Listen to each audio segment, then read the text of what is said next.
Hello नमस्कार, मैं हूं doctor Santosh Pandey, assistant professor Hindi विभाग फिरोज़ गांधी कॉलेज रायबरेली।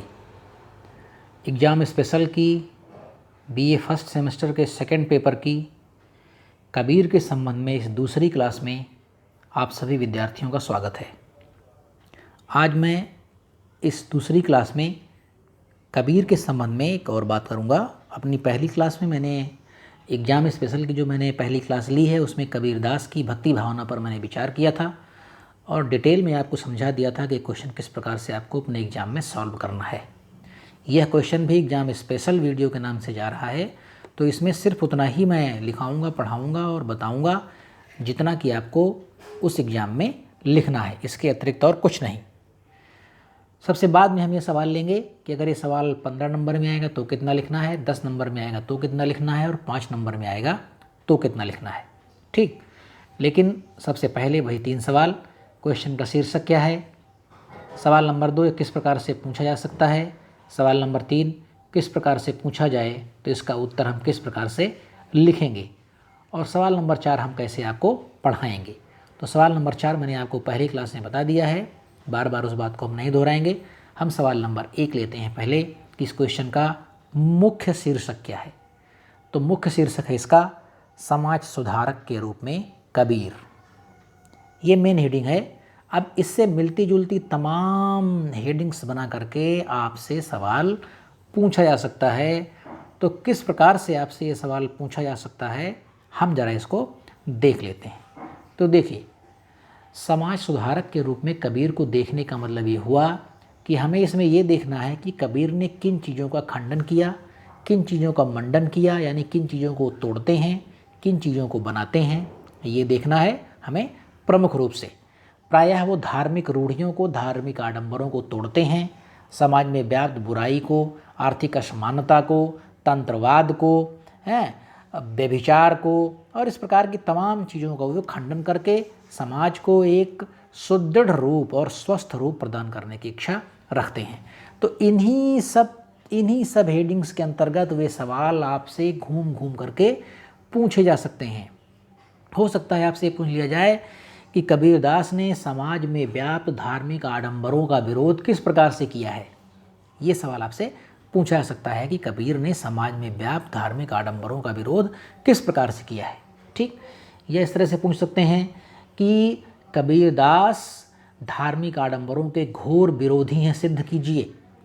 कबीरदास धार्मिक आडंबरों के घोर विरोधी हैं, सिद्ध कीजिए। ठीक, फिर कबीर की सामाजिक चेतना के बारे में प्रकाश डालिए, यानी कबीर की सामाजिक चेतना के बारे में आप क्या जानते हैं, या कबीर की सामाजिक चेतना की प्रवृत्तियों पर प्रकाश डालिए, या कबीर ने बिगड़े हुए समाज को सुधारने के लिए कौन कौन से प्रयास किए, या कबीर ने अपने युग की किन बातों का विरोध किया, किन बातों का खंडन किया, या कबीर ने सामान्य जनता में व्याप्त किन बुराइयों की ओर अपनी निगाह डाली, या कबीर ने सामान्य जनता में व्याप्त किन समस्याओं की ओर अपनी निगाह डाली। ठीक, या कबीर ने हिंदुओं और मुसलमानों की एकता के लिए क्या प्रयास किए, या कबीर ने हिंदुओं के धार्मिक कर्मकांडों का विरोध किस प्रकार से किया, या कबीर ने धार्मिक कर्मकांडों का विरोध किस प्रकार से किया, या कबीर ने अपने युग की बिखरी हुई सामाजिक व्यवस्था को किस प्रकार से सुधारा, है ना, या कबीर ने समाज में समरसता किस प्रकार से स्थापित की। इस प्रकार से घूम फिर करके ये सवाल तमाम तरीके से पूछा जा सकता है। अब हम आते हैं अपने अंतिम सवाल पर कि ये सवाल किस प्रकार से पूछा जाए तो आपको किस प्रकार से जवाब देना है। तो मैंने अपने पहली वीडियो में इस बारे में काफ़ी डिटेल में आपको बता दिया है। आपको अपने क्वेश्चन के हिसाब से ही अपने उत्तर को मॉडिफाई करते हुए चलना है। अगर पूछा गया समाज सुधारक तो आप समाज सुधारक लिखेंगे। अगर पूछा गया कि लोक संवेदना कैसी है तो लोक संवेदना आप लिखेंगे। अगर पूछा गया कि धार्मिक कर्मकांडों का विरोध किया है तो आप बार बार धार्मिक कर्मकांडों के विरोध की बात करेंगे। अगर पूछा गया कि समाज में व्याप्त बुराइयों का विरोध किस तरह से करते हैं तो उसे आप लिखेंगे। बस ये एक ही 2 जगह 3 जगह ये चेंज करना होता है। एक तो प्रस्तावना में चेंज करना होता है, दूसरा जब आप वो लिखते हैं अपना निष्कर्ष तो वहाँ, और बीच में कहीं 1-2 बार इस चीज़ को आपको बदलना पड़ेगा, वरना वो क्वेश्चन बिल्कुल सेम वैसा ही रहेगा। तो हम अपने मूल क्वेश्चन पर आते हैं, समाज सुधारक के रूप में कबीर। ठीक, आप हेडिंग डालेंगे समाज सुधारक के रूप में कबीर, लिखेंगे कबीर ने अपने समय में व्याप्त हिंदुओं और मुसलमानों के धार्मिक संघर्ष, कबीर ने अपने समय में व्याप्त हिंदुओं और मुसलमानों के धार्मिक संघर्ष, कठमुल्लाओं एवं ढोंगी साधुओं के चक्कर में पिसती आम जनता, कठमुल्लाओं एवं ढोंगी साधुओं के चक्कर में पिसती आम जनता तथा धार्मिक आडंबरों के बोलबाले को समाप्त करने का बीड़ा उठाया और उनके शिष्यों ने भी इसमें कबीरदास का पूरी तरह से साथ दिया। हम कबीर के समाज सुधारक रूप को निम्नलिखित प्रकार से देख सकते हैं। हम कबीर के समाज सुधारक रूप को निम्नलिखित प्रकार से देख सकते हैं और पहली हेडिंग डालेंगे आप, हिंदुओं के धार्मिक आडंबरों का घोर विरोध, हिंदुओं के धार्मिक आडंबरों का घोर विरोध। अब इसमें डैश करके लिखेंगे, तत्कालीन समाज में हिंदुओं में विभिन्न संप्रदाय प्रचलित थे।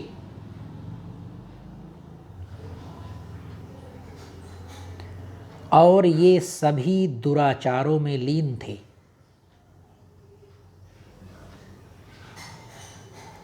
कबीर ने साधु सन्यासियों, योगियों, ऋषियों, मुनियों आदि के धार्मिक आडंबरों का घोर विरोध किया। डैश करके उदाहरण लिखेंगे। अब इसमें हम 4 से 5 उदाहरण लिखवाएंगे। जितनी क्षमता हो आप उतने उदाहरण लिखेंगे। आप 1 भी लिख देंगे तो भी काम चलेगा और 5 लिख देंगे तो वही फिर सोने पर सुहागा। उदाहरण नंबर 1, माला पहिर्या कुछ नहीं काती मन के साथ, माला पहिर्या कुछ नहीं काती मन के साथ। उदाहरण नंबर 2, मूड़ मुड़ावत दिन गए अजहू न मिलिया राम। ये धार्मिक कर्मकांडों का विरोध है, मूड़ मुड़ाने का विरोध। मूड़ मुड़ावत दिन गए अजहू न मिलिया राम। उदाहरण नंबर 3, छापा तिलक बनाई के दग्ध्या लोग अनेक, छापा तिलक बनाई के दग्ध्या लोग अनेक। नेक्स्ट उदाहरण लिखिए, पाहन पूजे हरि मिलें तो मैं पूजूं पहाड़।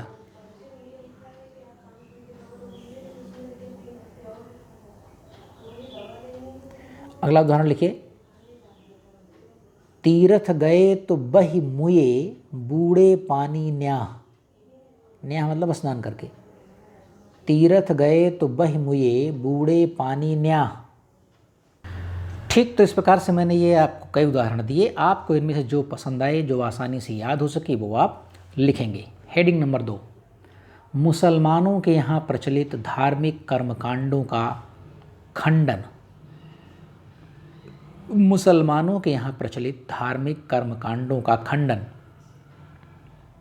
तत्कालीन समाज में डैश करके लिखेंगे, तत्कालीन समाज में मुसलमानों में भी मिथ्या आचार का बोलबाला था। कबीर ने मुल्ला, काजी, शेख, मौलवी आदि को कड़ी फटकार लगाई। उन्होंने, रोज़ा, अजान, मस्जिद, हलाल आदि का जम करके विरोध किया। अब उदाहरण लिखेंगे डैश करके। आप फिर से 4-5 उदाहरण आएंगे, आपको जो समझ में आएगा, जो याद हो जाएगा, वो आप 2 से 3 लिख सकते हैं। छोटे छोटे उदाहरण हैं, आसानी से याद हो जाएंगे। पहला लिखेंगे, दिन भर रोजा रहत हैं, राति हनत हैं गाई। दिन भर रोजा रहत हैं, राति हनत हैं गाई। उदाहरण नंबर 2, बकरी मुर्गी किन फुरमाया, किसके हुक्म से छुरी चलाया। बकरी मुर्गी किन फुरमाया, किसके हुक्म से छुरी चलाया। उदाहरण नंबर 3, कांकर पाथर जोरी कै मस्जिद लई बनाए। कांकर पाथर जोरी कै मस्जिद लई बनाए, ता चढ़ी मुल्ला बांग दें, क्या बहरा हुआ खुदाए। नेक्स्ट, जोरे खुदाए मसीत बसत है, मसीत माने मस्जिद। जोरे खुदाए मसीत बसत है, अवर मुलक कही केरा। यानी ये कह रहे हैं कि अगर खुदा मस्जिद में ही रहता है तो ये और सारी दुनिया किसकी है। जोरे खुदाए मसीत बसत है, और मुल्क कही केरा।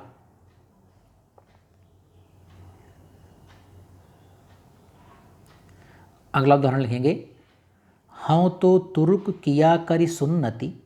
हाँ तो तुर्क किया करी सुन्नति, और तिसों का कहिए। तो इस प्रकार से हेडिंग नंबर 2 हमारी समाप्त होती है। हेडिंग नंबर 2 थी मुसलमानों के यहाँ प्रचलित धार्मिक कर्मकांडों का खंडन। जितने उदाहरण हमने लिखवाए, मैं उम्मीद करता हूँ कि आप सब लिखेंगे, नहीं तो 1, 2, 3 जितना आपसे याद हो सके उतना आप लिखेंगे। हेडिंग नंबर 3, तांत्रिक साधना का खंडन। तांत्रिक साधना का खंडन। कबीर ने तंत्र मंत्र इत्यादि का प्रयोग करने वाले तांत्रिकों एवं शक्ति की उपासना करने वाले शाक्तों को भी डांट फटकार लगाई। डैश करके नीचे उदाहरण लिखेंगे नोट कामा के अंदर। साकत से सूकर भला, सूकर मतलब सुअर, पिग। साकत से सूकर भला, राखै सूचा गाँव। सूचा माने पवित्र। साकत से सूकर भला, राखै सूचा गाँव। यानी साकत से तो सूअर अच्छा है, जो गाँव की सफाई कर देता है, आसपास की सफाई कर देता है। साकत से सूकर भला, राखै सूचा गाँव। चंदन की चुटकी भली, ना बबूर अमराऊं। चंदन की चुटकी भली, ना बबूर अमराऊं।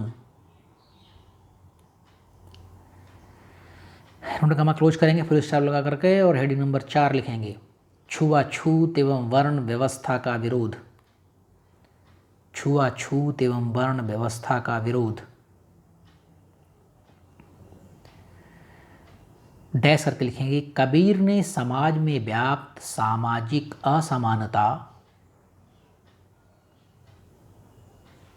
छुआछूत एवं वर्ण व्यवस्था पर खुलकर जबान चलाई।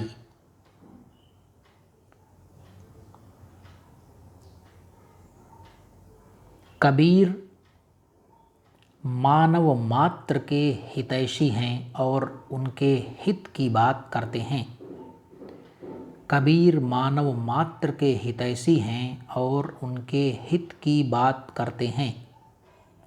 डैश करके उदाहरण लिखेंगे, एक ज्योति से सब उत्पन्ना, कौन बाभन कौन सूदा। एक ज्योति से सब उत्पन्ना, कौन बाभन कौन सूदा। अगली हेडिंग लिखेंगे, हिंदुओं और मुसलमानों में एकता स्थापित करने का प्रयास। हिंदुओं और मुसलमानों में एकता स्थापित करने का प्रयास। कबीरदास ने अपने समय में व्याप्त हिंदुओं और मुसलमानों के सामाजिक संघर्ष को दूर करते हुए इन दोनों के बीच में सामाजिक समरसता बनाने का प्रयास किया। इन दोनों के बीच में सामाजिक समरसता बनाने का प्रयास किया। उन्होंने दोनों की परिभाषा देते हुए कहा, उन्होंने दोनों मतलब हिंदू और मुसलमान, उन्होंने हिंदू और मुसलमान दोनों की परिभाषा देते हुए कहा, डैश करके उदाहरण लिखेंगे, सोई हिंदू सोई मुसलमान जाका दुरुस्त रहे ईमान।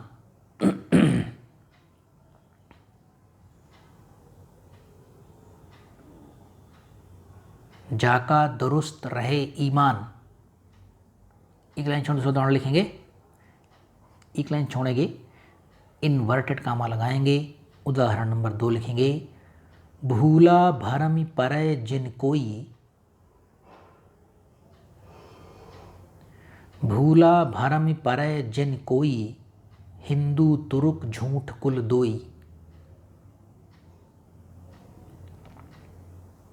हिंदू तुरुक झूठ कुल दोई।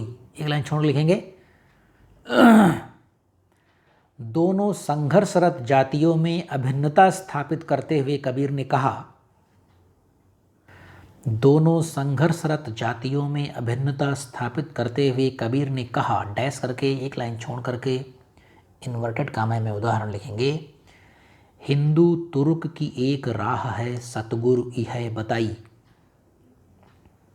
हिंदू तुर्क की एक राह है सतगुरु इह बताई। अब नेक्स्ट हेडिंग लिखेंगे, सामाजिक बुराइयों को मिटाने का संकल्प। सामाजिक बुराइयों को मिटाने का संकल्प। कबीर ने तत्कालीन समाज में व्याप्त सामाजिक बुराइयों को मिटा करके उनके स्थान पर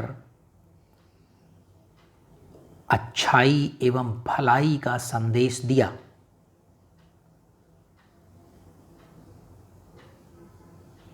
डैश करके एक उदाहरण लिखेंगे, बहुत प्रसिद्ध उदाहरण है और आप सबको याद होगा। उदाहरण मैं छांट छांट करके वैसे ही लिख रहा हूँ जो आसान हो। तो उदाहरण लिखेंगे, दुर्बल को न सताइए जाकी मोटी हाय। दुर्बल को न सताइए जाकी मोटी हाय, मुई खाल की सांस ते सार भस्म हो जाए। यानी कहने का मतलब यह है कि समाज जो दुर्बल है, समाज में कोई व्यक्ति जो पिछड़ा है, दुर्बल है, कमज़ोर है, उसको आप दुर्बल, कमज़ोर और पिछड़ा हुआ समझ करके मत सताइए। क्यों? क्योंकि अगर आप उसे सताएंगे तो उससे जो हाय निकलेगी, उसका जो अभिशाप निकलेगा, उसका जो कर्ष करेगा आपको, वो बहुत भयानक होता है। और एक उदाहरण देकर के बता रहे हैं कैसा भयानक होता है कि मरे हुए जानवर की खाल से लुहार धौंकनी बनाता है और उससे जो हवा निकलती है, उससे लोहा भस्म हो जाता है, लोहा जल जाता है, लोहा पिघल जाता है, लोहे का आकार जैसा होता है वैसा नहीं रह जाता है। तो इसलिए हे मनुष्य, तू किसी कमज़ोर आदमी को मत सता, क्योंकि मरी हुई खाल की सांस से जब लोहा भस्म हो सकता है तो तू कौन सी चीज़ है। ठीक, तो इस प्रकार से कबीर ने समाज में फैली हुई बुराइयों को मिटाने का संकल्प लिया और उनकी जगह अच्छाइयों का प्रचार किया। चलिए अगली हेडिंग लिखेंगे हम, लोक वेद आदि का विरोध। लोक वेद आदि का विरोध। कबीर के युग में आम जनता लोक धर्म आदि की खूब चर्चा करती थी। लोक धर्म आदि की खूब चर्चा करती थी, जिसके अंदर पाखंडों का अंबार लगा हुआ था। जिसके अंदर पाखंडों का अंबार लगा हुआ था। कबीरदास ने इसका विरोध करते हुए लिखा डैश करेंगे, उदाहरण लिखेंगे। एक ही उदाहरण है, बहुत आसान है। लोक वेद कुल की मर्यादा यह गले की फांसी। लोक वेद कुल की मर्यादा यह गले की फांसी।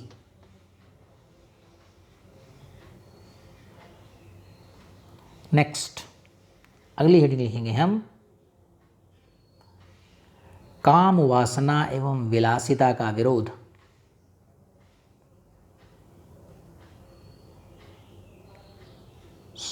काम वासना एवं विलासिता का विरोध। कबीर ने समाज में व्याप्त स्त्री और पुरुषों के व्यभिचार पर करारा व्यंग्य किया है।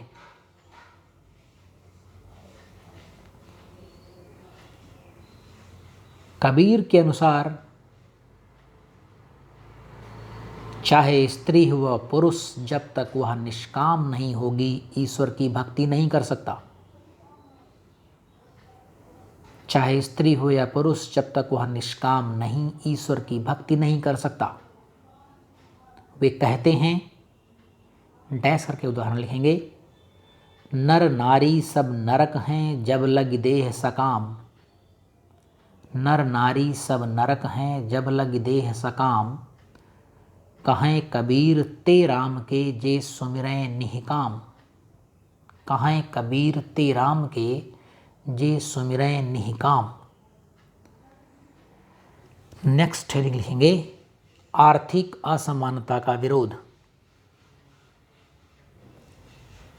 आर्थिक असमानता का विरोध कहने का मतलब कि कोई आदमी बहुत बड़ा है और कोई आदमी बहुत छोटा है। किसी के पास पैसे इतने हैं कि खर्च करने का जुगाड़ नहीं है उसके पास, कहाँ खर्च करे सोचना पड़ता है उसे। और किसी के पास इतना कम पैसा है कि उसका बेटा उसकी आंखों के सामने बीमार होकर के मर जाता है, लेकिन उसके पास दवा कराने के लिए भी, इलाज कराने के लिए भी पैसे नहीं है। इस प्रकार की जो आर्थिक असमानता समाज में व्याप्त है, कबीरदास ने इसका खोल करके विरोध किया।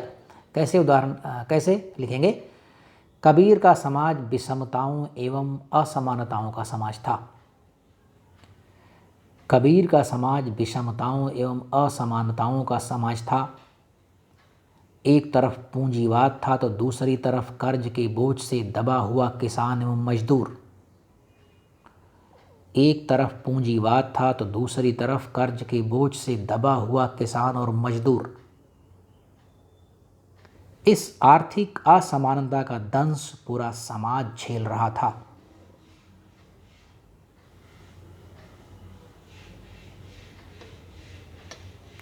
कबीरदास ने धन संचयन की प्रवृत्ति पर करारा प्रहार करके कहा। कबीरदास ने धन संचयन की प्रवृत्ति पर करारा प्रहार करते हुए कहा, डैश करके उदाहरण लिखेंगे, साईं इतना दीजिए जामे कुटुंब समाए। साईं इतना दीजिए जामे कुटुंब समाए, मैं भी भूखा ना रहूं साधु न भूखा जाए।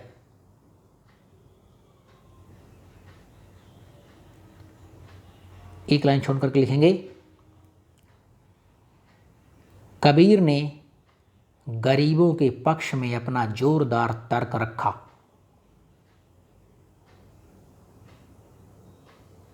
और कहा, डैश करेंगे, उदाहरण लिखेंगे और काम के अंदर, निर्धन आदर देई न कोई। निर्धन आदर देई न कोई।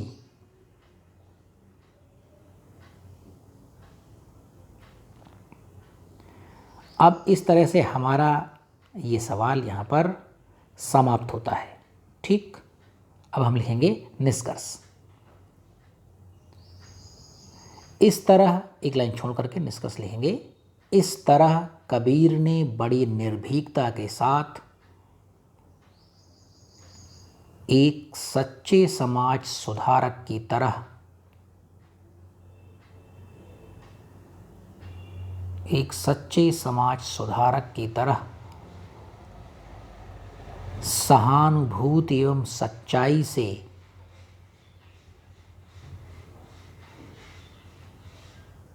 संपृक्त, संपृक्त मतलब मिली हुई, जुड़ी हुई, सच्चाई से संपृक्त कटु टिप्पणियाँ करके सामाजिक असमानता को दूर करने का भरसक प्रयत्न किया। सामाजिक असमानता को दूर करने का भरसक प्रयत्न किया। अब आप ध्यान रखेंगे कि अपनी प्रस्तावना यानी शुरुआत की जो 4-5 लाइन लिखवाता हूँ मैं हेडिंग के पहले, उसे हम प्रस्तावना कहते हैं, और अंत में जो अंतिम हेडिंग होती है उसके बाद जो हम लिखते हैं उसको हम निष्कर्ष कहते हैं। अब आपको सिर्फ ध्यान इतना ही रखना है इस सवाल में या किसी भी सवाल में कि क्वेश्चन का जो मोड हो, क्वेश्चन में जो शब्दावली हो, प्रश्न आपसे किस मोड में पूछा गया है, किस मूड में पूछा गया है, प्रश्न आपसे क्या चाहता है, उन्हीं शब्दों को आप प्रस्तावना में लिखेंगे और उन्हीं शब्दों को आप लिखेंगे अपने निष्कर्ष में। बाकी प्रस्तावना पूरी वैसी रहेगी, निष्कर्ष पूरा वैसा रहेगा और हमारा सवाल पूरा वैसा ही बना रहेगा। तो ये सेकंड पेपर में बीए फर्स्ट सेमेस्टर के सेकंड पेपर का कबीर के संबंध में दूसरा सवाल था। आपको ये video exam special Kabir part 2 के नाम से मिलेगी। क्या? Exam special Kabir part 2। तो चलिए, हमारे साथ आप इतनी देर तक बने रहे, आपका धन्यवाद, हार्दिक आभार। आप अच्छे से इन्हें पढ़ें लिखें, 4-5 बार पढ़ें, एक बार आप लिखें और फिर से 4-5 बार पढ़ें, बस इतना पर्याप्त है आपको। और कुछ एक उदाहरण आप इसमें से 4-6 याद कर लें। तो चलिए, अगली ही इसी प्रकार के एक एग्ज़ाम स्पेशल वीडियो में आपसे बहुत जल्द मुलाकात होगी। नमस्कार।